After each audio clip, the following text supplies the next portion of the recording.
ಇದು interesting maths problem 38ನೇ video ಇದು. ಇಲ್ಲಿ ಪ್ಯಾರಲೆಲೋಗ್ರಾಮ್ ಕೊಟ್ಟವ್ರ. ಪ್ಯಾರಲೆಲೋಗ್ರಾಮಲ್ಲಿ ಏರಿಯಾ ಯಾವ ಥರ ಕಂಡುಹಿಡಿಯೋದು ಅಂತ. ಫಸ್ಟ್ ಒಂದು ಪ್ಯಾರಲೆಲೋಗ್ರಾಮ್ ಕೊಟ್ಬಿಟ್ಟು ಇದರಲ್ಲಿ ಬೇಸ್ ಲೆಂತ್ ಎಷ್ಟು 5 ಯೂನಿಟ್ಟು, ಅದೇ ಥರ ಪರ್ಪೆಂಡಿಕ್ಯುಲರ್ ಹೈಟ್ ಎಷ್ಟು 2 ಯೂನಿಟ್ ಅಂತ ಕೊಟ್ಟವ್ರ. ಇವಾಗ ಏರಿಯಾ ಎಷ್ಟು ಅಂತ ಯಾವ ಥರ ಕಂಡುಹಿಡಿಯೋದು. ಏರಿಯಾ ಆಫ್ ಪ್ಯಾರಲೆಲೋಗ್ರಾಮ್ ಅಂದರೆ base times of perpendicular height ಅಂತ ಮಾಡಬೇಕು. ಇಲ್ಲಿ ಬೇಸ್ ಎಷ್ಟು 5 unit times of perpendicular height ಎಷ್ಟು 2 ಯೂನಿಟ್ಟು. 5 2 10 10 ಸ್ಕ್ವೇರ್ ಯೂನಿಟ್ಟು ಈ ಪ್ಯಾರಲೆಲೋಗ್ರಾಮ್ದು ಏರಿಯಾ. ಅದೇ ಥರ ಇನ್ನೊಂದು ಪ್ಯಾರಲೆಲೋಗ್ರಾಮ್ ತಗೋಬೇಕು. ಈ ಪ್ಯಾರಲೆಲೋಗ್ರಾಮಲ್ಲಿ ಏನು ಅಂತ ಕೊಟ್ಟವ್ರ, ಈ ಥರ ಕೊಟ್ಟವ್ರ. ಏನು ಅಂತ 7 unit base length, perpendicular height 1 unit. ಇವಾಗ ಇದ್ರದ್ದು ಏರಿಯಾ ಎಷ್ಟು ಅಂತ ಕಂಡುಹಿಡಿಬೇಕು. ಏರಿಯಾ ಯಾವ ಥರ ಕಂಡುಹಿಡಿಯೋದು ಈ ಪ್ಯಾರಲೆಲೋಗ್ರಾಮಲ್ಲಿ base times of perpendicular height ಅಂತ ಮಾಡಬೇಕು. ಇಲ್ಲಿ ಬೇಸ್ ಎಷ್ಟು 7 unit times of perpendicular height ಎಷ್ಟು 1 ಯೂನಿಟ್ಟು. 7 1 7 7 ಸ್ಕ್ವೇರ್ ಯೂನಿಟ್ ಅಂತ ಮಾಡಬೇಕು. ಅದೇ ಥರ ಇನ್ನೊಂದು ಪ್ಯಾರಲೆಲೋಗ್ರಾಮ್ ತಗೊಂಡು ಇದರಲ್ಲಿ ಏನಂತ ಕೊಟ್ಟವ್ರು 10 unit base length, perpendicular height 5 unit. ಇವಾಗ ಇದರಲ್ಲಿ ಏರಿಯಾ ಎಷ್ಟು ಅಂತ ಕೇಳೋರು. ಇದರಲ್ಲಿ ಯಾವ ಥರ ಏರಿಯಾ ಕಂಡುಹಿಡಿಯೋದು same. Base times of perpendicular height base ಎಷ್ಟು 10 unit times of perpendicular height 5 unit. 10 5 50 ಅಂತ ಆಯ್ತದ. 50 ಸ್ಕ್ವೇರ್ ಯೂನಿಟ್ಗಳು ಇದ್ರದ್ದು ಏರಿಯಾ ಯಾವುದ್ರದ್ದು ಈ ಪ್ಯಾರಲೆಲೋಗ್ರಾಮ್ದು. ಯಾಕೆ ಈ ಥರ ಬೇಸ್ ಟೈಮ್ಸ್ ಆಫ್ ಹೈಟ್ ಅಂತ ಬರ್ತದೆ ಅಂದರೆ ಯಾವುದೇ ಒಂದು ಪ್ಯಾರಲೆಲೋಗ್ರಾಮ್ನ 2 ಇದಾಗಿ ಡಿವೈಡ್ ಮಾಡ್ಬೋದು, 2 ಟ್ರಯಾಂಗಲ್ಗಳಾಗಿ. ಈ ಟ್ರಯಾಂಗಲ್ದು ಏನಾಗಿರ್ತದೆ ಏರಿಯಾ, ಈ ಟ್ರಯಾಂಗಲ್ದು area same half times of base times of height ಆಗಿರ್ತದೆ. ಇದ್ರದ್ದು half times of base times of height ಅಂತ ಆಯ್ತದ. ಇದ್ರದ್ದು ಹೈಟ್ ಇಲ್ಲೆಷ್ಟು ಇರ್ತದೆ ಈ ಟ್ರಯಾಂಗಲ್ಗೂ ಅಷ್ಟೇ ಇರ್ತದೆ ಹೈಟು. ಯಾಕೆಂದರೆ ಪ್ಯಾರಲಲ್ ಲೈನ್ಗಳು ಅದ್ರ ಮಧ್ಯೆ ಇರೋ ಡಿಸ್ಟೆನ್ಸ್ ಅಷ್ಟೇ ಉಳಿಬೇಕು. ಹಂಗಾಗಿ ಇಲ್ಲಿರೋ ಹೈಟು ಇಲ್ಲೂ ಉಳಿದಿರ್ತದೆ. ಅದೇ ಥರ ಈ ಟ್ರಯಾಂಗಲ್ದು ಈ ಬೇಸ್ ಲೆಂತ್ ಅಷ್ಟೇ ಆಗಿರ್ತದೆ.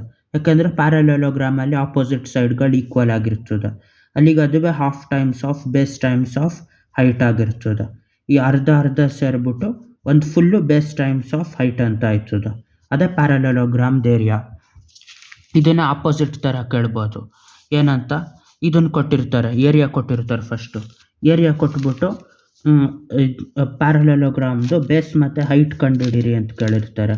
ಏರಿಯಾ ಎಷ್ಟು ಅಂತ ಕೊಟ್ಟವ್ರೆ. ಏರಿಯಾ 25 ಸ್ಕ್ವೇರ್ ಯೂನಿಟ್ ಅಂತ ಕೊಟ್ಟವ್ರೆ. ಬೇಸ್ ಎಷ್ಟು ಅಂತ ಕಂಡುಹಿಡಿಬೇಕು, ಹೈಟ್ ಎಷ್ಟು ಅಂತ ಕಂಡುಹಿಡಿಬೇಕು. ಅದೇ ಥರ ಇದು ಯಾವ ಥರ ಕಂಡುಹಿಡಿಯೋದು, ಹೈಟು ಮತ್ತು ಏರಿಯಾನ ಈ ಥರ ಕಂಡುಹಿಡಿಯೋದು. ಇಲ್ಲಿ ಹೈಟ್ ಕಂಡುಹಿಡಿಬೇಕು, ಬೇಸ್ ಲೆಂತ್ ಎಷ್ಟು ಅಂತ ಕಂಡುಹಿಡಿಬೇಕು. ಇವಾಗ ಹೈಟು ಮತ್ತು ಬೇಸ್ ಲೆಂತ್ ಈಕ್ವಲ್ ಅಂತ ಕೊಟ್ಟವ್ರೆ. ಇವಾಗ ಏರಿಯಾ ಆಫ್ ಪ್ಯಾರಲೆಲೋಗ್ರಾಮ್ ಏನು base times of perpendicular height. ಇಲ್ಲಿ ಬೇಸು ಮತ್ತು ಹೈಟ್ ಈಕ್ವಲ್ ಆಗೈತೆ. ಇದು 25 ಸ್ಕ್ವೇರ್ ಯೂನಿಟ್ಟು. ಬೇಸು ಮತ್ತು ಹೈಟ್ ಈಕ್ವಲ್ ಆಗಿರೋದ್ರಿಂದ ಬೇಸ್ ಟೈಮ್ಸ್ ಆಫ್ ಬೇಸ್ ಅಂತ ಬರಿಬೋದು. 25ನ ಬೇಸ್ ಸ್ಕ್ವೇರ್ ಅಂತ ಬರಿಬೋದು. ಅದನ್ನು 5 ಸ್ಕ್ವೇರ್ ಇಲ್ಲ -5 ಸ್ಕ್ವೇರ್ ಅಂತ ಬರಿಬೋದು. ಅವ್ರು -5 ಸ್ಕ್ವೇರ್ ಅಂತ equal to b square. Base length ಎಷ್ಟು ಆಯ್ತದ 5 ಇಲ್ಲ -5 ಅಂತ ಆಯ್ತದ.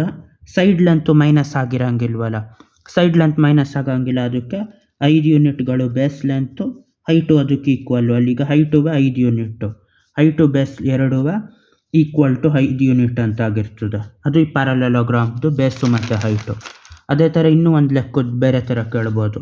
ಇನ್ನೊಂದು ಪ್ಯಾರಲೆಲೋಗ್ರಾಮ್ ಕೊಟ್ಬಿಟ್ಟು ಈ ಪ್ಯಾರಲೆಲೋಗ್ರಾಮಲ್ಲಿ ಏರಿಯಾ 30 ಸ್ಕ್ವೇರ್ ಯೂನಿಟ್ಗಳಾಯ್ತು. ಇವಾಗ ಇದ್ರದ್ದು ಹೈಟ್ ಎಷ್ಟು, ಬೇಸ್ ಲೆಂತ್ ಎಷ್ಟು ಅಂತ ಕಂಡುಹಿಡಿಬೇಕು. ಇವಾಗ ಯಾವ ಥರ ಇದರಲ್ಲಿ ಬೇಸ್ ಟೈಮ್ಸ್ ಆಫ್ ಹೈಟ್ ಅಂತ ಕಂಡುಹಿಡಿಬೇಕು. ಇವಾಗ ಬೇಸ್ ಟೈಮ್ಸ್ ಆಫ್ ಹೈಟ್ ಅಂತ ಕಂಡುಹಿಡಿದ್ರೆ ಇವಾಗ ಯಾವ ಥರ ಕಂಡುಹಿಡಿಯೋದು. ಏರಿಯಾ ಆಫ್ ಪ್ಯಾರಲೆಲೋಗ್ರಾಮ್ಗೆ base times of perpendicular height. ಇಲ್ಲೇನಂತ ಹೈಟ್ ಅನ್ನೋದು ಬೇಸ್ಗಿಂತ 3 ದೊಡ್ಡದು ಅಂತ ಕೊಟ್ಟವ್ರೆ. ಬೇಸು 3 ಹೈಟ್ ಅಂದರೆ ಅಲ್ಲಿಗೆ area equal to base times of perpendicular height. Area equal to base times of ಹೈಟ್ನ 3 ಟೈಮ್ಸ್ ಆಫ್ ಬೇಸ್ ಅಂತ ಬರಿಬೋದು. ಏರಿಯಾ ಎಷ್ಟು 30 square unit equal to b times of b ಅಂದರೆ b square. 3 b square equal to 30 ಅಂತ ಆಯ್ತು. ಇವಾಗೇನು ಈ 3 ಆ ಕಡೆ ಹೋದಾಗ ಕೆಳಗಡೆ ಬಂದಿರ್ತದೆ. ಇದು ಇಲ್ಲಿ 3 1 3 10 30, 10 ಈಕ್ವಲ್ ಟು ಬಿ ಸ್ಕ್ವೇರ್ ಅಂತ ಆಯ್ತದೆ. ಸ್ಕ್ವೇರ್ ಆ ಕಡೆ ಬಂದರೆ ರೂಟ್ ಆಯ್ತದೆ. +10 ರೂಟು ಇಲ್ಲ -√10 ಈಕ್ವಲ್ ಟು ಬಿ ಅಂತ ಆಯ್ತದೆ. ಬೇಸ್ ಲೆಂತು ಮೈನಸ್ ಇರೋಂಗಿಲ್ಲ, ಯಾಕಂದ್ರೆ ಇದು ಸೈಡ್ ಲೆಂತು ಯಾವಾಗಲೂ ಪಾಸಿಟಿವ್ ಇರಬೇಕು. √10 ಅನ್ನೋದು ಬೇಸ್ ಲೆಂತು. ಅದೇ ಥರ ಹೈಟ್ ಎಷ್ಟಾಗಿರ್ತದೆ ಇದ್ರದ್ದು? ಹೈಟ್ ಅಂದರೆ 3 ಟೈಮ್ಸ್ ಆಫ್ ಬೇಸು, ಅದು 3√10 ಅಂತ ಆಯ್ತದೆ. ಅದು ಇದ್ರದ್ದು ಪರ್ಪೆಂಡಿಕ್ಯುಲರ್ ಹೈಟು ಮತ್ತು ಬೇಸು. ಇದು ಪ್ಯಾರಲೆಲೋಗ್ರಾಮ್ ಪ್ರಾಬ್ಲಮ್ಗಳು. ಬಾಯ್.